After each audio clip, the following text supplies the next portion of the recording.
একদিন একটি ছোট্ট বীজ কৃষকের হাতে শুয়েছিল। কৃষক বললেন, তুমি খুব ছোট, কিন্তু তোমার মধ্যে রয়েছে একটি বিশাল শক্তি, যা গাছে পরিণত হওয়ার ক্ষমতা। বীজটি নিজেকে নিয়ে সন্দেহ করলো, আমি কিভাবে বড় হব? আমি তো শুধু একটা ছোট্ট বীজ। কৃষক বীজটিকে মাটিতে পুঁতে দিয়ে বললেন, নিজের ওপরে বিশ্বাস রাখো এবং যাত্রায় ভরসা রাখো। দিন গড়ালো, সপ্তাহ পেরালো। বীজটি মাটির অন্ধকারে ছিল, তার উপরে ছিল ভারী মাটি, আর বৃষ্টি যেন তাকে ভিজিয়ে দিচ্ছিল। বীজটির মনে হলো হাল ছেড়ে দেই, কিন্তু তারপর সে কৃষকের কথা মনে করলেন, যাত্রায় ভরসা রাখো। ধীরে ধীরে সে মাটির উপরে উঠে এলো।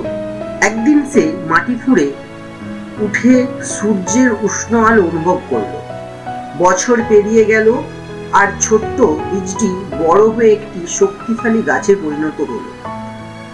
তার ডালে পাখি বাসা বাঁধলো, শিশুরা তার ছায়ায় খেলা করলো, আর গাছটি গর্বিতভাবে দাঁড়িয়ে রইল।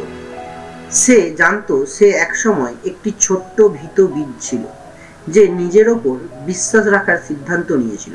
তাই ছোট্ট বন্ধুরা, ছোট্ট বা ভীতু তুমি হও না কেন, তোমার উন্নতি নিজেকে বিশ্বাস করার মধ্যেই সম্ভব।